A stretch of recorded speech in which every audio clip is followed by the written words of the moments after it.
Edward III arrived into a kingdom on the brink of collapse, his father's reign ending in disgrace.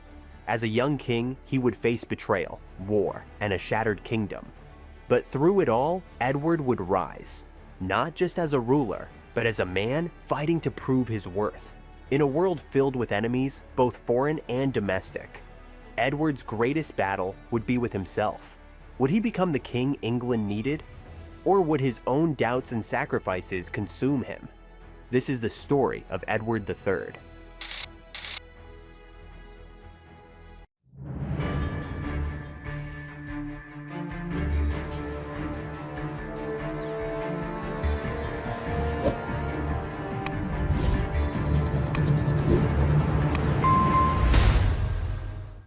On November 13, 1312, in the great cold stone halls of Windsor Castle, Edward III was born into a kingdom plagued by instability.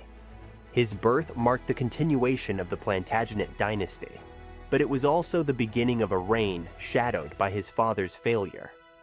Edward II, his father, was a king whose reign had unraveled in failure, scandal, and betrayal. As the kingdom suffered under his weak leadership, it became clear that the monarchy, once a powerful symbol, had lost its authority and was struggling to retain the trust of its people. Edward II ascended the throne in 1307, inheriting the legacy of his father, Edward I. Longshanks, a warrior king who had conquered Wales and fought the Scots to a standstill. Edward II, however, was a stark contrast. A king known more for his romantic entanglements and poor political judgment than his military prowess. Edward II struggled to command the respect of his nobles. His reliance on favorites, most notably Piers Gaveston, deeply alienated his barons and created tensions that would fester into open rebellion. Growing up, young Edward could not escape the mounting pressure of his father's failings. As a child, he was aware of the discord between his father and his nobility, the growing resentment within the kingdom, and the whispers of dissatisfaction that permeated the royal court. Though the young prince was largely shielded from the most intense political battles, he was keenly aware of the emotional toll it took on the monarchy. His father, once celebrated, was now a king without power, abandoned by his allies, scorned by his people. Despite this chaos, Edward's mother, Isabella of France, played a central role in shaping the boy's early life. Isabella, though just a teenager herself when she married Edward II in 1308, was far more politically astute than her husband. Her marriage to Edward II, initially arranged for diplomatic purposes, quickly soured as the king's failures became impossible to ignore. Over time, Isabella grew disillusioned with her husband's leadership and began to seek other means to secure her power, focusing on her son as the future of the Plantagenet line. Isabella's political acumen became an essential force during Edward's formative years. As her husband's reign crumbled, she sought to guide her son through the treacherous waters of a politically fractured kingdom. As the king's influence waned, Isabella became a more prominent figure in court, a queen in her own right, and eventually a regent for her son when Edward II was deposed. Edward was shaped by his mother's ambition, and though she tried to protect him from the harshest realities, it was clear that his future as king would be determined not just by his lineage, but by his ability to navigate a world filled with rivalries, betrayal, and manipulation. Isabella's role was paradoxical. She was both a loving mother and a politically calculating queen. While she cared deeply for her son's well-being, she also knew that to secure his future, she had to use every political tool at her disposal. She began forming alliances with powerful figures, including her lover, Roger Mortimer, who would play a key role in her plans. Isabella's influence on Edward was undeniable, but it would also sow the seeds of future conflict. Her ambitions would one day come to overshadow Edward's own, and the tension between them would grow as he sought to define his reign on his own terms. Edward II's reign, mired by scandal and failure, came to a violent and dramatic end in 1327. His reign had been a series of missteps. His inability to maintain control over the kingdom's military, his ill-fated attempts to fight the Scots, and his favoritism toward unworthy men all combined to fuel a wave of rebellion. The growing discontent among his barons reached a boiling point, and it was clear that Edward's rule was unsustainable. By 1326, Isabella and Mortimer had grown dissatisfied with Edward II's rule. Having been publicly humiliated and sidelined by her husband, Isabella had started to align herself with the disaffected lords. Together with Mortimer, they launched a coup against the king. Edward II was forced to abdicate in favor of his young son, Edward III, in early 1327. The violent deposition of Edward II was a public spectacle, one that marked not just the fall of a king, but the end of an era. Yet, Edward III's coronation was far from a moment of triumph. At just 14 years old, Edward was far from ready to rule. He had watched his father's failures and witnessed the rise of his mother and Mortimer, who now held the reins of power. Edward III's crown was a symbol of his inheritance, but it was not yet his to control. His mother's regency, combined with Mortimer's growing influence, meant that the young king was left with little authority. While Edward III was officially the monarch, it was Isabella and Mortimer who wielded the true power. The political environment was deeply fractured, and Edward knew from the moment he took the throne that it would not be easy to assert himself. His mother's power, though essential to his survival, began to feel more like a constraint than a support. For months, Edward was treated not as a king, but as a figurehead, his every move controlled by those around him. Isabella and Mortimer's actions left him isolated, his youth exploited for their own gain. Though crowned as king, Edward was a puppet, a young boy trapped under the weight of a kingdom torn apart by betrayal.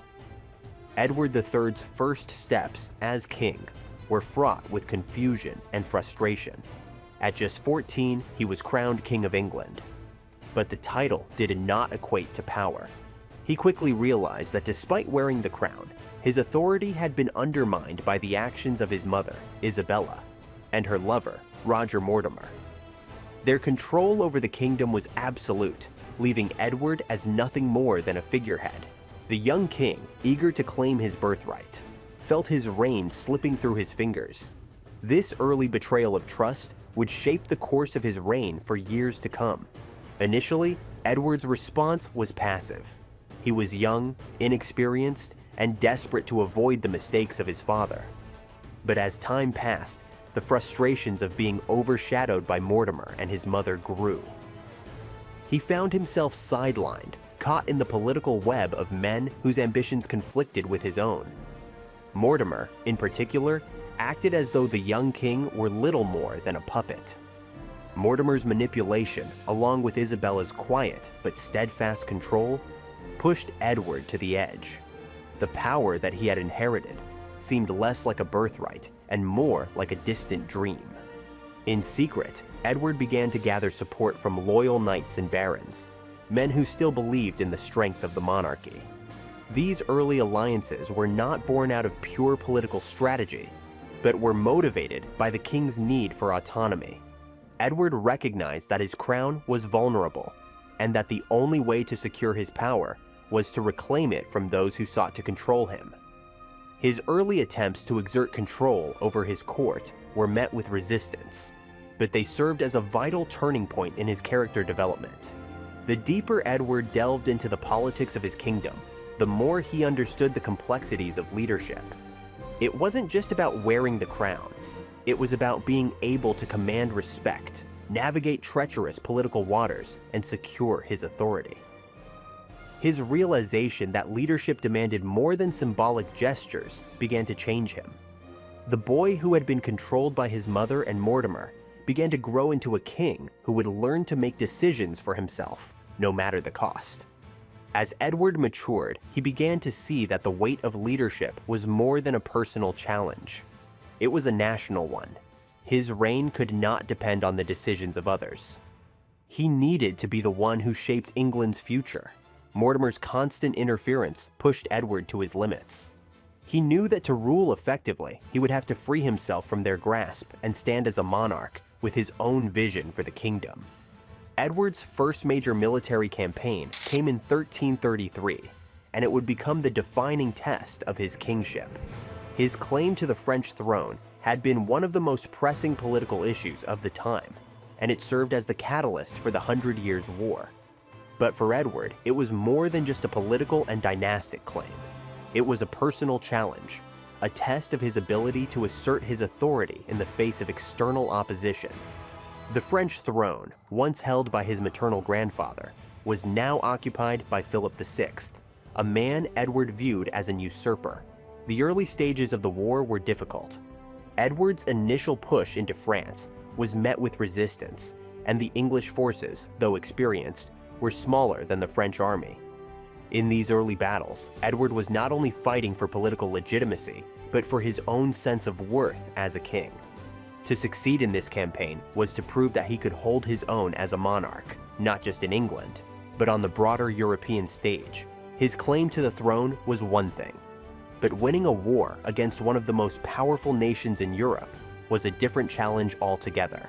The first major victory came in 1340 at the Battle of Sluys. Edward's naval forces decisively defeated the French fleet, and it was a moment of personal triumph for the king. At last, Edward could hold his head high. The victory was more than just a military success. It was a symbol of his potential. For the first time, Edward was able to command the loyalty of his people through military might, and the war gave him an opportunity to prove that he was a king capable of leading England to glory. This victory not only strengthened his position in England, but also gave him newfound prestige among the European courts. But the victory at Sluys also had a deeper impact on Edward. It revealed to him the cost of war, not just in terms of lives lost, but the toll it took on a monarch's soul. Though the victory was sweet, it was not without its own sacrifices. As the war dragged on, Edward realized that this pursuit of glory, this war for prestige, would require more than just military victories. It would require personal resolve, and the emotional toll of a prolonged conflict would weigh heavily on him. Yet, this was the nature of kingship. It demanded that a king rise above his own doubts and desires, that he carry the burden of responsibility even when it threatened to crush him. Despite his military successes, Edward's reign was never free of political conflict. The war for prestige in France was accompanied by an ever-growing internal struggle in England. As Edward fought for his place in Europe, he faced the constant manipulation and interference from Mortimer and his mother, Isabella. Mortimer's control over the English throne had become a poison that would slowly drain Edward of his autonomy. While Edward had become a successful king in the eyes of Europe, at home, he was still a king caught in the web of political betrayal. The most painful betrayal came in 1330, when Edward took the decisive step to remove Mortimer from power. Mortimer, whose ambitions had extended beyond that of a mere regent, had grown more powerful than the king himself. His rise to power had been marked by cruelty and self-interest, and it became clear to Edward that Mortimer's intentions were no longer in the best interest of the crown. Mortimer's actions, though politically clever, had undermined Edward's own reign. The realization that Mortimer, once his trusted advisor, had been using him to further his own ambitions was a crushing blow. But Edward was no longer the insecure boy who had once depended on others. He had grown into a king who was willing to make difficult, even dangerous decisions for the good of his reign. In a swift and brutal coup, Edward had Mortimer imprisoned, signaling not just the end of the regent's power, but the moment Edward truly claimed the crown for himself. The political tension that had simmered for years was finally resolved, and Edward's leadership was solidified in the eyes of the public. Yet, even in this moment of triumph, Edward felt the weight of betrayal. Mortimer's betrayal, though necessary, was a reminder of the personal cost of kingship. Edward had trusted Mortimer, and Mortimer had failed him. The emotional toll of such a betrayal lingered long after Mortimer was imprisoned. For Edward, this was not just about reclaiming his power. It was about coming to terms with the reality of leadership. To be king meant to face betrayal, to trust and be betrayed, to fight not just external enemies, but internal ones as well. Despite his growing strength as a monarch, Edward struggled with the internal conflict of ruling. His early years had been shaped by doubt and insecurity, and even as he secured military victories and political triumphs, the emotional scars from those early years remained.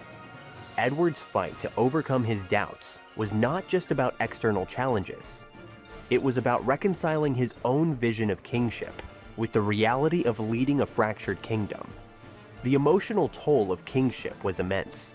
The weight of betrayal from those closest to him, the men he had trusted, like Mortimer, was a constant reminder that leadership came at a high personal cost.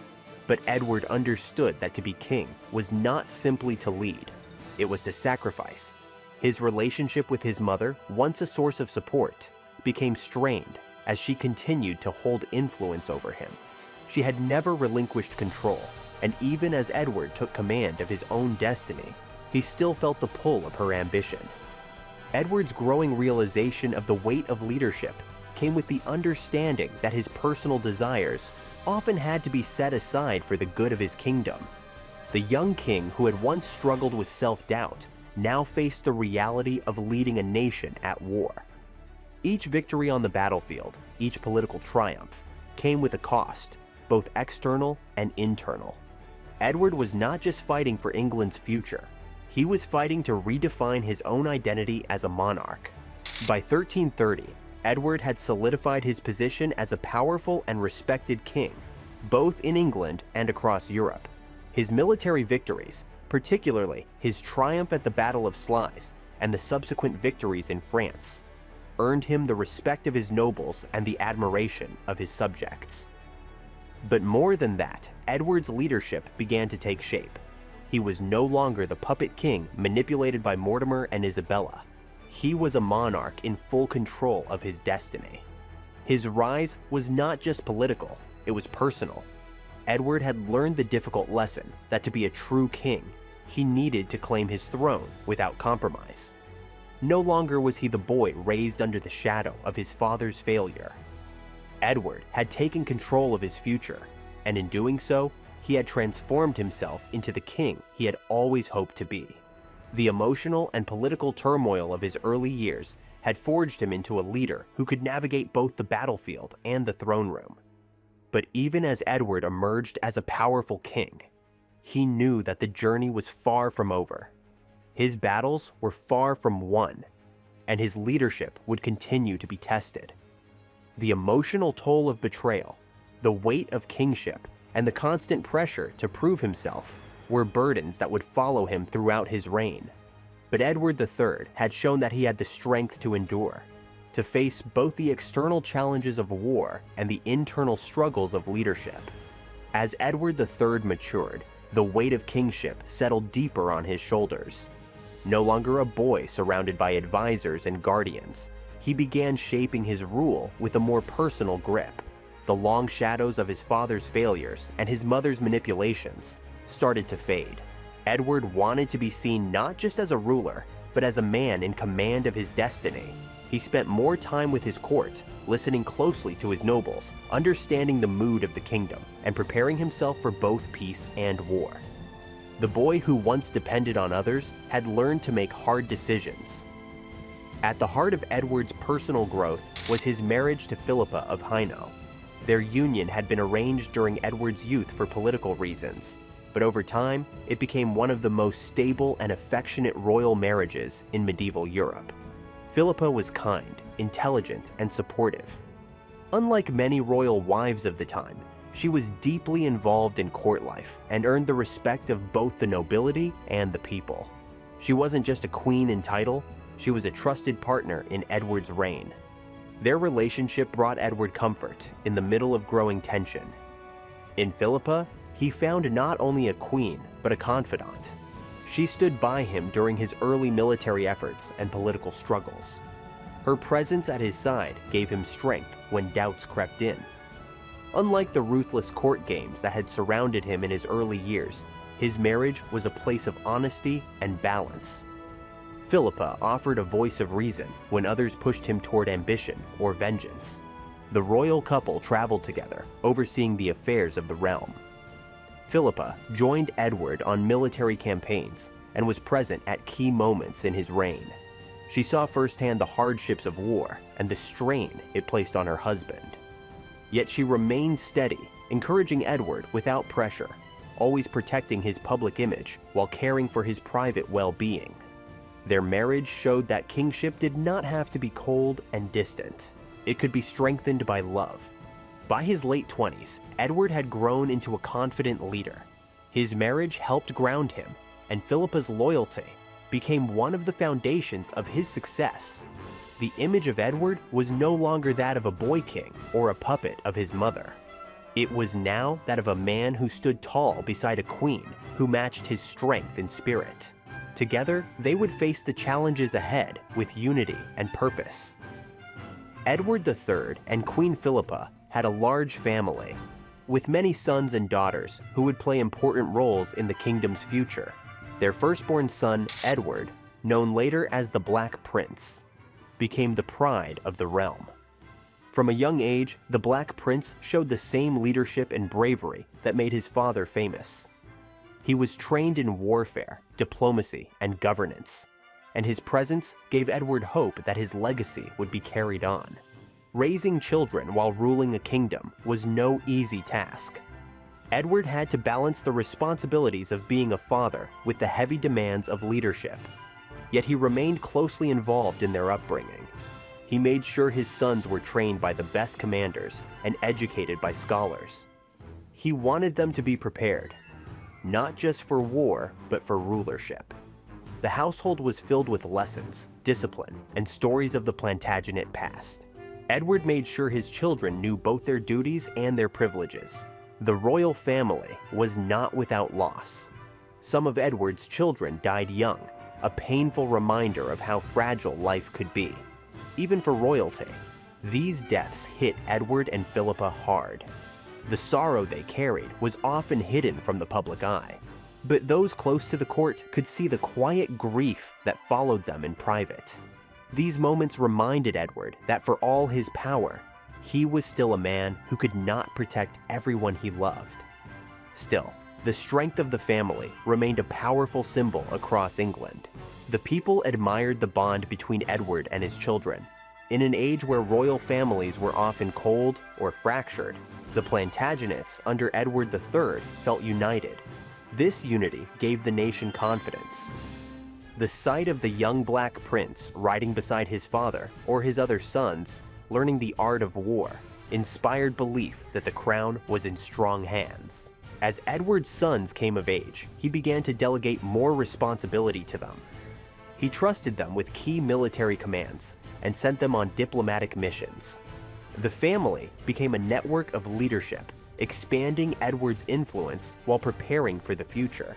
Though the crown rested on his head, Edward began to build something larger than himself, a royal house that could endure.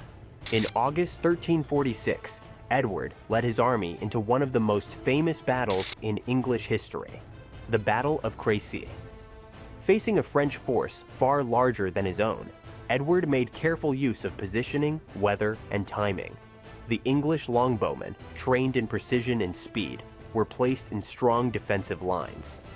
Edward's troops dug in, held their ground, and waited as wave after wave of French knights charged forward. The results were devastating. What made Edward's command at Crécy so impressive wasn't just the victory. It was how he achieved it. He didn't rely on brute strength or flashy gestures. He used strategy. He anticipated the enemy's moves and adapted to the chaos of the field.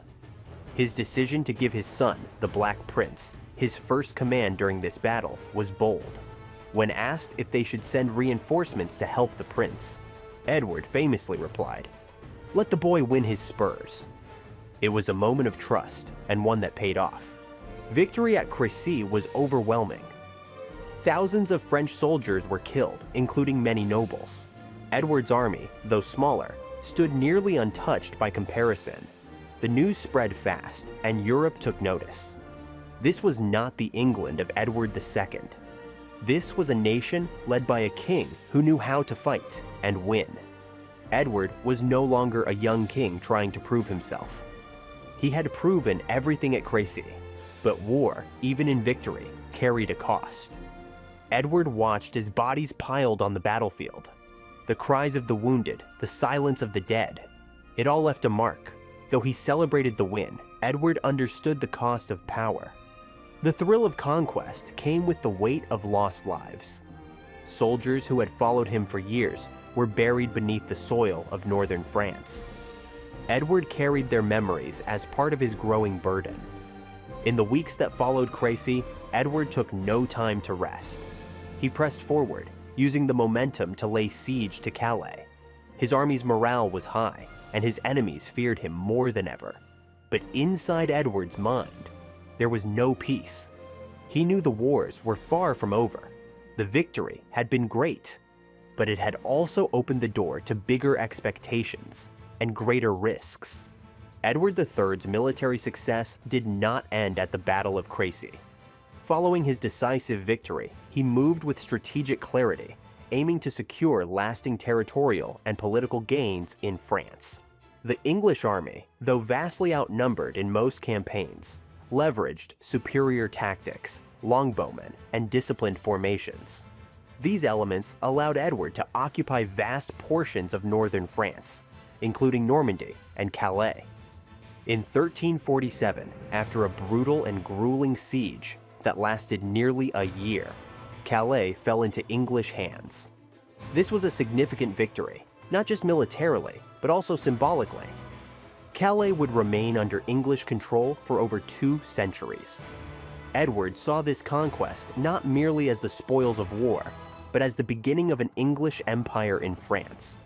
He imposed English governance and trade systems, aiming to integrate these regions into his kingdom. As Edward expanded his foothold in France, the logistics of empire building became more complex. Ruling over people who did not speak his language and who had their own loyalties was no simple task. Maintaining supply lines, collecting taxes, and installing loyal administrators took a toll on Edward's resources and focus. French citizens resisted English rule, often sabotaging the infrastructure and spying for the French crown. What had once been thrilling victories now required the burdensome weight of governance. Edward was no longer simply a war commander. He was a foreign ruler, responsible for the lives and prosperity of millions. That realization forced a shift in his thinking. He had to start planning not just for the next battlefield, but for the long-term governance of hostile lands. Behind closed doors, tensions rose in the English court. Edward's nobles began to worry about the ever-growing cost of war and occupation. Some questioned whether the pursuit of the French crown was worth the endless drain of money and soldiers. The Parliament grew more assertive in demanding oversight over war expenses. The Black Death that struck England in 1348 only worsened the strain. The plague decimated Edward's population, reducing his manpower, damaging agriculture, and plunging the nation into mourning. This added a moral and emotional burden on the king. Though he continued to push campaigns in France, part of him began to question the cost. Every victory now came with a shadow, a question of how long England could continue to hold on to lands across the Channel without bleeding itself dry. Edward's dream of building a dual monarchy, a realm united under one crown stretching from Scotland to Gascony, remained potent. But he faced an increasingly fragile balance. Even as he made gains in the Treaty of Bretigny in 1360, where the French ceded significant territory, the terms of peace left Edward without formal recognition of his title as King of France. The dual monarchy was, at best, a compromise. The French still saw him as an invader. Meanwhile, his own people grew tired of the long war. Edward had to play the role of conqueror and diplomat, managing fragile peace, while still preparing for inevitable future conflicts. The legacy he was shaping had cracks already beginning to show. Emotionally, this phase of empire building was both Edward's greatest pride and deepest frustration. The sheer scale of his territorial gains, something no English monarch had managed before or since, earned him admiration at home and fear abroad. but the realities of holding on to those gains haunted him. It was no longer enough to win battles. He had to hold ground. He had to build alliances, draft treaties, and manage people who saw him as a foreign oppressor. The emotional strain of living under this dual identity, warrior and ruler, began to leave its mark. Edward, once seen as a golden king, now looked older, wearier, and more burdened by the very victories that had defined his greatness. In the midst of military conquests and political maneuvering, Edward sought something more eternal, something that would outlast the rise and fall of territories.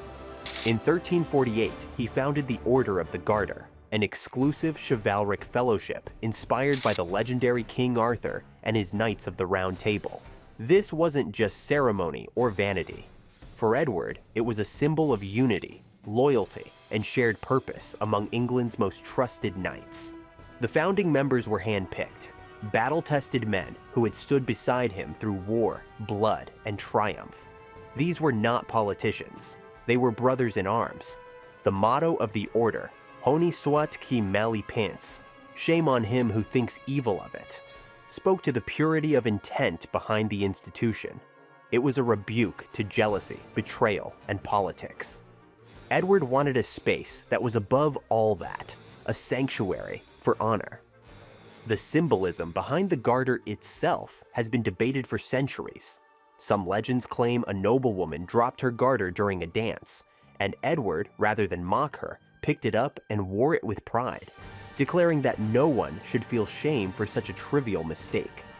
Others interpret it as a sign of deep personal loyalty, an intimate token worn close to the leg near the heart. Regardless of its origin, the Garter became the binding image of Edward's new brotherhood. It wasn't just for show. Members of the order swore loyalty not only to the crown, but to each other. In Edward's mind, this was essential. In a time when betrayal came even from one's own mother and former allies, he needed something stronger than fear or duty to hold his kingdom together. At its heart, the Order of the Garter was deeply emotional for Edward. It was his attempt to create a permanent legacy of camaraderie in a world that constantly betrayed itself. Every time a knight received the Blue Garter and stood in St. George's Chapel, it was as if Edward was rebuilding something lost, a kind of moral center rooted not in conquest, but in loyalty. Many of these men had fought beside him at Crécy, braved the sieges of Calais, and bled for his cause. The order gave them a way to transcend titles and war medals. It bonded them in a sacred fraternity, one that would continue for centuries. Politically, the order also served a strategic purpose. By elevating certain knights to elite status, Edward secured their loyalty and silenced potential rivals. The prestige of being named a Knight of the Garter was immense. It ensured these men remained close to the king and had a vested interest in the monarchy's survival. It also helped bridge tensions between old aristocratic families and newly risen war heroes. In many ways, the Order of the Garter became the cement of Edward's reign. While battles won glory and treaties secured territory, the Order built trust, something far rarer in the blood-stained world of medieval power. In the twilight of Edward's early golden years, the Order of the Garter stood as a testament to what he valued most: honor among warriors, loyalty in the face of betrayal, and the power of symbols to unite a fractured kingdom. Long after the cannons stopped firing and banners fell, the Blue Garter would still wrap itself around the legs of England's noblest sons, each one a reflection of a king who understood that real power didn't just come from a sword, but from the brotherhood that stood behind it. In the year 1348, a deadly disease arrived on England's southern coast. It came silently, carried by sailors and merchants who had no idea what horrors followed them. This disease, known later as the Black Death, would go on to kill nearly half of England's population within just 2 years. Entire villages were wiped off the map. Streets, once filled with the sound of children and traders, fell silent, except for the groans of the sick and the cries of those left behind. Edward III, who had long been celebrated for his victories in France, suddenly found his kingdom under attack by something no army could fight: the spread was fast and ruthless. From port towns like Bristol and Southampton, the plague crept inland. Peasants, knights, monks, and nobles fell alike. There were no cures, no real explanations, only fear and death. For Edward, the reports arriving daily from every corner of the country were unbearable. Lords who had served in his campaigns were suddenly gone. Royal officials he had trusted simply disappeared. Even members of his court and clergy were dying. The plague did not ask permission, and it did not show mercy. Edward ordered public prayers and religious processions. He called on the church to intervene, but they too were losing their bishops and abbots. Parliament sessions were postponed, trade collapsed, farms were abandoned.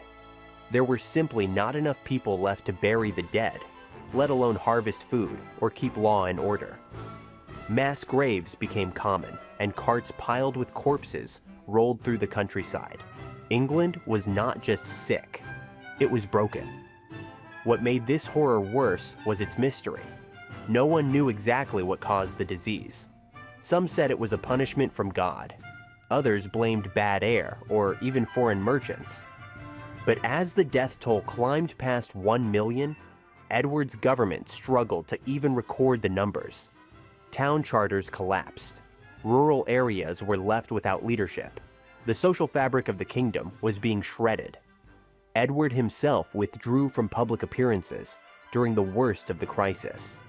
Though he did not flee London like some nobles, his advisors noted a visible change in him. This was not the confident warrior king of Crécy. This was a ruler humbled by forces he could not defeat. His silence in court sessions grew longer. He lost weight. His letters became shorter, less forceful. The man who once rode across France in glory was now struggling to hold together a nation gripped by fear. For the people of England, the plague was more than a disease. It was terror in every breath. Families died together in their cottages, and their neighbors were too afraid to help or even knock. Fields went untended because laborers were either dead or hiding. Children watched their parents cough, bleed, and collapse. Priests refused last rites out of fear. Mothers abandoned babies in the hope of saving themselves. There were no rules left, only grief. For Edward, the emotional burden of this moment went deeper than strategy. He had always believed in order and command. In battle, he could anticipate enemy moves and counter them with logic. But there was no logic here. The disease struck without warning and spared no one. Edward's queen, Philippa, was safe for now, but his household staff had been decimated. Friends were gone. Old advisors had vanished. Inside the royal court, fear spread like smoke. Meals were no longer held in large banquets. Servants spoke in whispers. Royal guards hesitated before entering chambers. Edward tried to show strength, but those closest to him saw the weight in his eyes. He often prayed in private. Some accounts say he spent long hours in the royal chapel alone, with only candlelight and silence as company. He also worried about the future. What kind of kingdom would survive this? How would he maintain armies in France if there were no young men left to fight? How could he raise taxes if half the taxpayers were gone? These were not abstract questions. They were terrifying realities. He had built his legacy on expansion, conquest, and control. Now, all of that felt meaningless against this invisible threat. The emotional wound left by the plague shaped the way Edward would govern for the rest of his life. He became more cautious, less triumphant, more concerned with maintaining the fragile structures of law and loyalty that remained. And while the people mourned their dead in silence, their king mourned with them. Though he wore a crown, he could not escape the sorrow that hung over every inch of England. In the aftermath of the plague, a new crisis emerged. With half the population gone, there were not enough workers to rebuild the economy. Farms sat empty. Construction projects halted. Lords could not find enough servants to maintain their estates. And when workers were available, they began demanding higher wages. In normal times, this would be a simple negotiation. But in a kingdom still reeling from mass death, it felt like rebellion. Edward's government reacted quickly.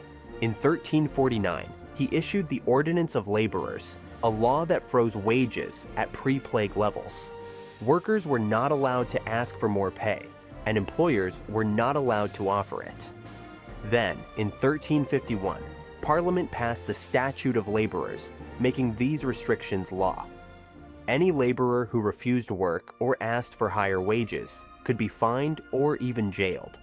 This was Edward's attempt to restore balance, but it backfired.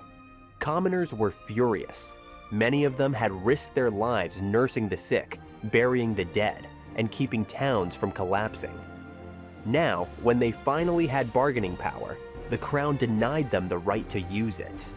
In cities and villages across England, murmurs of unrest began to rise.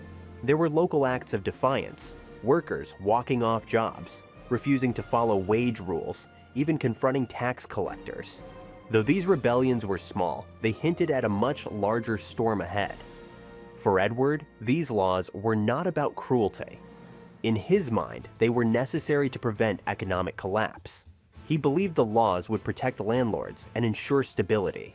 But emotionally, it was hard to ignore the anger that bubbled beneath the surface. He had once been seen as a hero of the people, a king who brought glory. Now, he was the face of oppression in the eyes of many survivors. Even within his court, some advisors warned him that the mood of the kingdom was shifting. But Edward held firm. He could not allow chaos to take root. He ordered sheriffs and justices to enforce the statute harshly. Yet every punishment only deepened the divide between crown and country. The plague had not just killed people, it had poisoned trust, and Edward was left to rule a kingdom where grief and resentment walked side by side. The laws passed after the Black Death did not restore order, they deepened anger. Across the country, ordinary people began pushing back. They had lost family, friends, and entire communities. Now, they were being told that their labor was not worth more, even though they were all that remained to rebuild the kingdom. Small-scale resistance broke out in the 1350s and 1360s. In Lincolnshire and Norfolk, local workers refused to obey wage caps. Farmers left their land and took better-paying jobs elsewhere, even though it was illegal. In towns like Bury St. Edmunds and Colchester, people threatened royal officials and court clerks. In London, there were public complaints in markets and at town meetings. These events didn't shake the government directly, but they exposed something deeper. Trust in the crown had started to erode. Edward's laws were meant to bring back stability, but they instead opened wounds. Commoners felt betrayed. They had seen their villages emptied, had buried their loved ones in mass graves, and had worked without rest. Now they were being punished for surviving. The nobles and landlords, meanwhile, backed the king's laws. They didn't want to pay higher wages or lose their workers. This deepened the divide between classes. The king did not back down. He continued to enforce the laws and appointed local justices to fine violators. But each arrest, each punishment, made the king feel more distant. Edward's glory on the battlefield had once united the people. Now, his policies were driving them apart. This tension between ruler and ruled would continue to grow, slowly, like a crack in stone. Though no major revolt happened under Edward's watch, the seeds of rebellion had been planted. As Edward aged, another challenge rose, not from enemies, but from within his own government. By the 1370s, England's financial problems were hard to ignore. War in France had drained the treasury. The plague had cut tax revenue. Corruption spread in the royal court. The king was growing old, and many believed he had lost control of his ministers. In 1376, Parliament gathered for a critical session now remembered as the Good Parliament. The knights and lords who arrived in Westminster had come with complaints.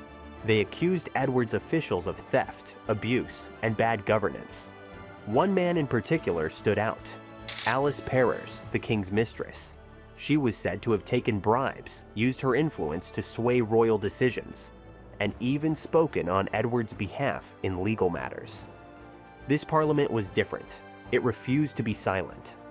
For the first time in English history, ministers of the king were impeached, formally charged and removed from power. It was a turning point. Edward did not resist the process.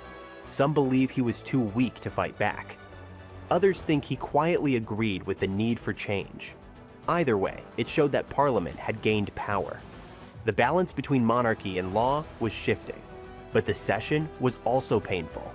The king, once full of fire and command, was now a shadow of his former self.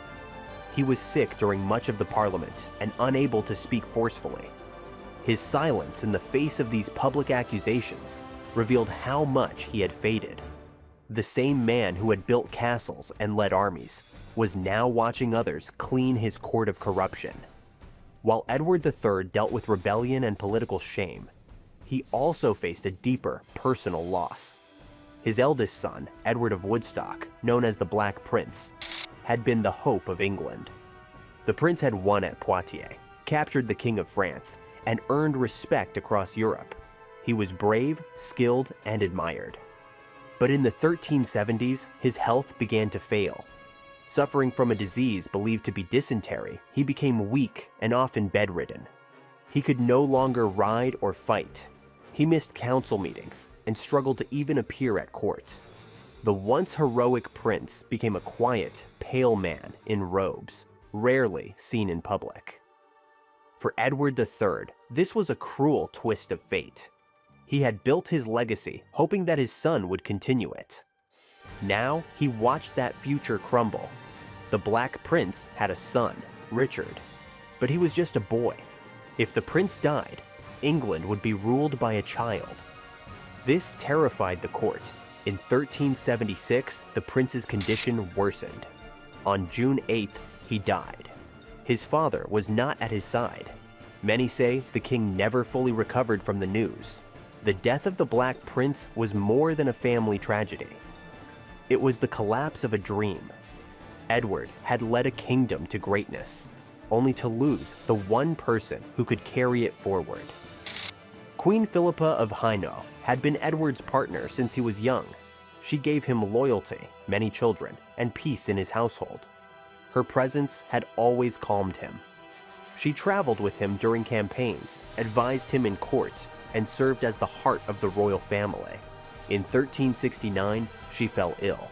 Her health declined slowly, and Edward remained by her side as much as possible. Unlike other royal marriages, theirs was known for affection. When she died, the court fell into mourning. But Edward fell into silence. Philippa's death marked the end of the strongest part of Edward's reign. After she was gone, he began to withdraw. He stopped leading councils. He lost interest in state matters. The spark that had once led armies and reshaped a nation was now fading. Though still alive, Edward was no longer truly king in the eyes of many. His authority weakened, his court grew divided, and the people noticed.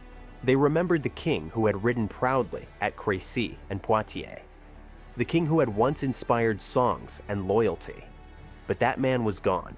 In his place stood an old, grieving ruler, surrounded by political enemies and private regret. After Queen Philippa's death in 1369, Edward grew closer to Alice Perrers, a lady-in-waiting at court. She was younger, ambitious, and bold. Over time, she became the king's companion and lover. But her rise to power caused anger across the court.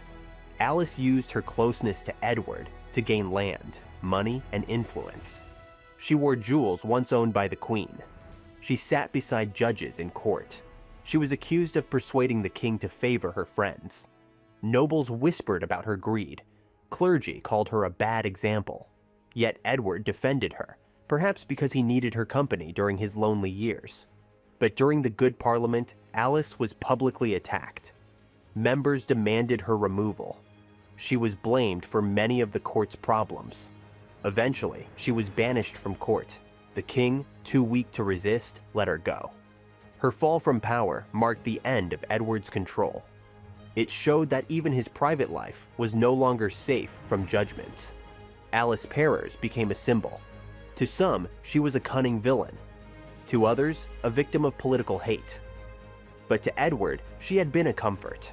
Someone who had stayed near him when he was old, grieving, and tired. Losing her, after losing Philippa and the Black Prince, pushed him further into isolation. While Edward tried to rule with laws and council meetings, the people turned to faith. The Black Death had been so sudden and brutal that many believed it was punishment from God.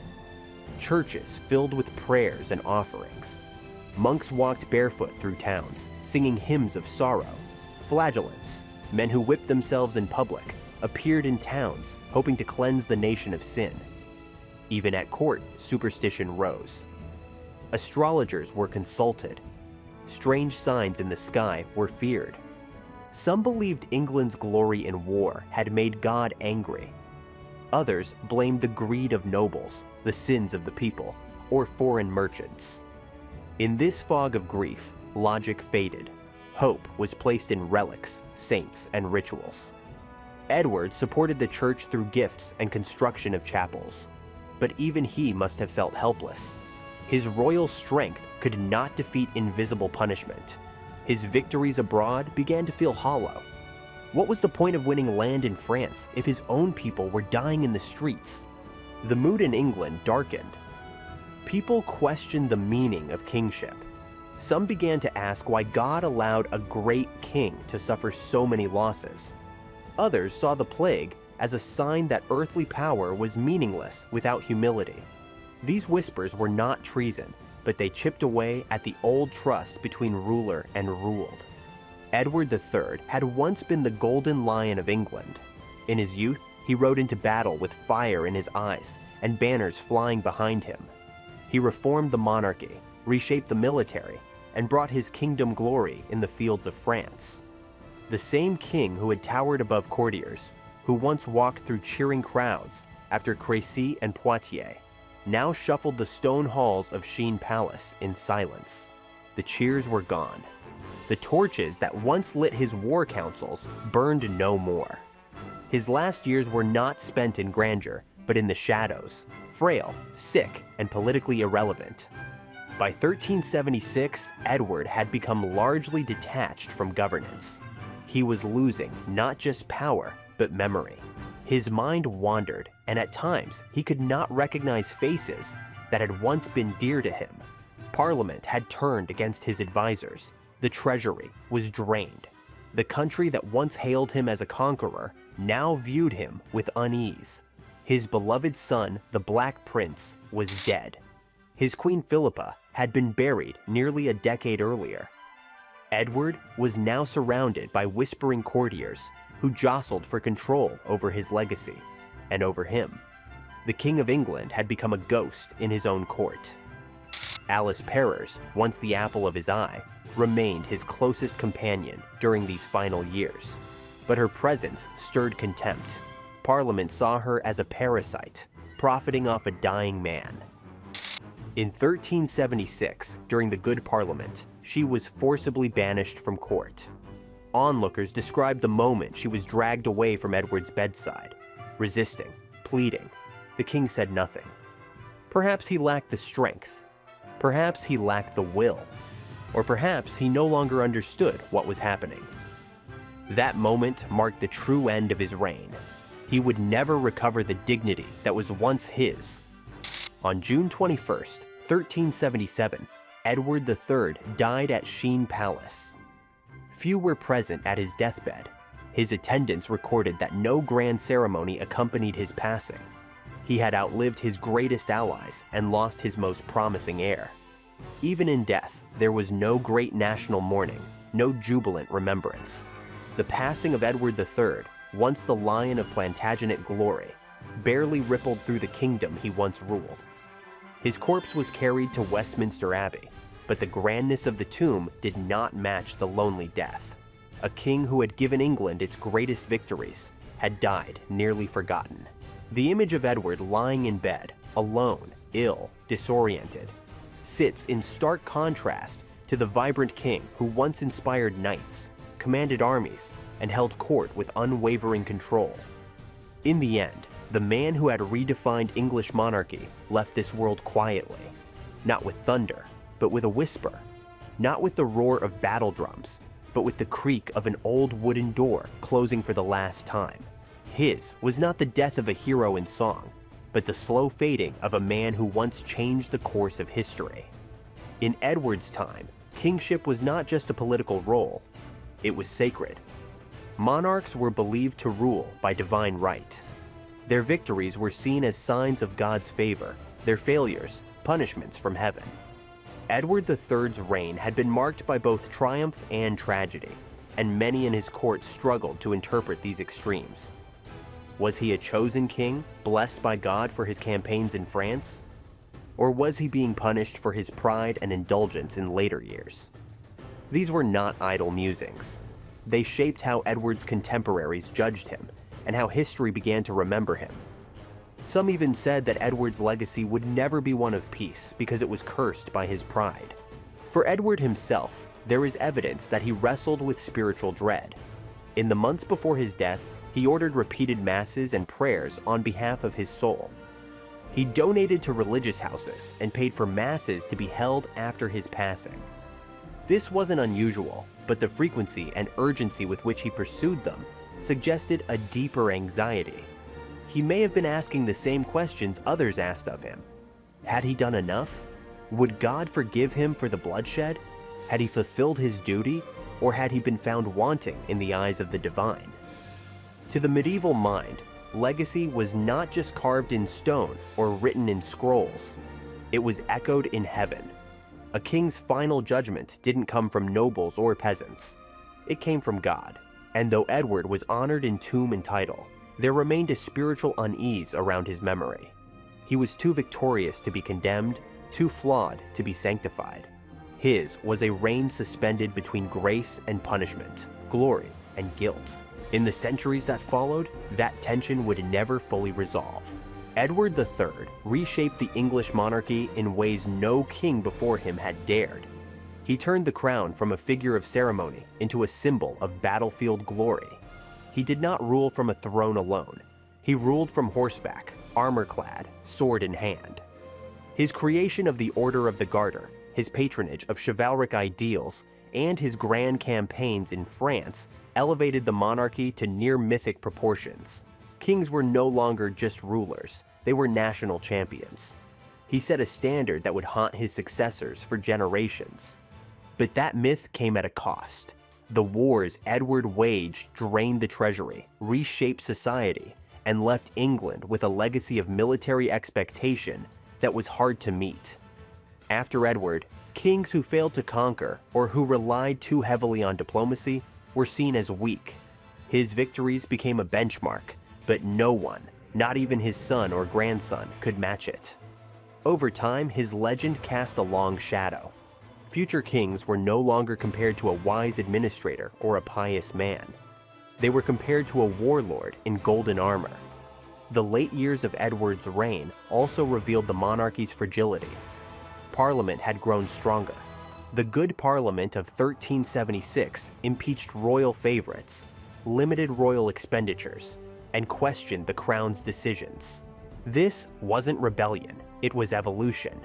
The idea that a king could be questioned, that his advisors could be removed by elected representatives, began under Edward's nose. Though he once commanded with divine-like authority, by his death, the monarchy had become more vulnerable than ever before.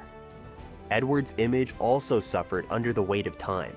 The boy who rose up against Roger Mortimer, the young lion who stormed the fields of France, faded into the background as people remembered the aging king, silent, tired, manipulated by a mistress. The final memory of Edward was not one of dominance, but of decay.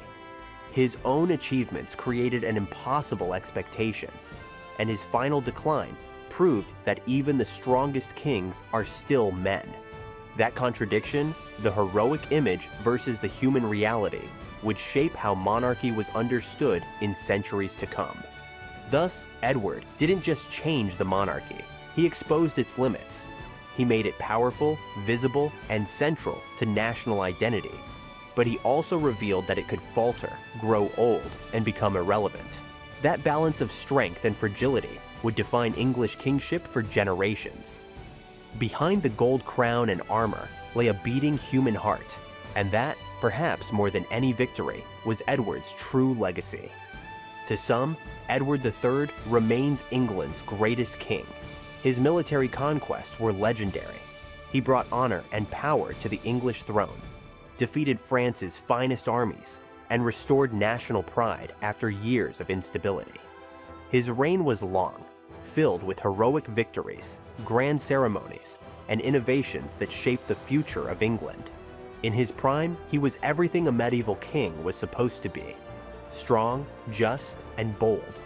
For those who favor military might and national expansion, Edward is not just a great king, he is the model. Then, there are those who view Edward as a tragic figure. Not because of his failures, but because of how success eluded him in the end. He won battles, lost heirs. He shaped monarchy, but died alone. His reign was epic in scope, but human in consequence. He was neither saint nor villain. He was a king who aimed high, reached greatness, and still met the same quiet end as any man. History judges such men with complexity, not admiration alone, but also with sorrow, reflection, and unresolved questions. There is no single verdict on Edward III. His reign is a prism. Each angle reveals a different truth. Warrior or warmonger, visionary or tyrant, builder of England or destroyer of peace. The answer depends on where you stand, what values you hold, and which version of Edward you choose to remember. The boy king who overthrew a tyrant, the general in shining armor, the old man staring into the fire at Sheen, wondering if it had all been worth it. History does not offer closure. It leaves us with tension, echoes, and unfinished lines. Edward III was a man of his time, grand, flawed, and unforgettable. Perhaps that is the only fair judgment we can give. The rest is left to time, and to us.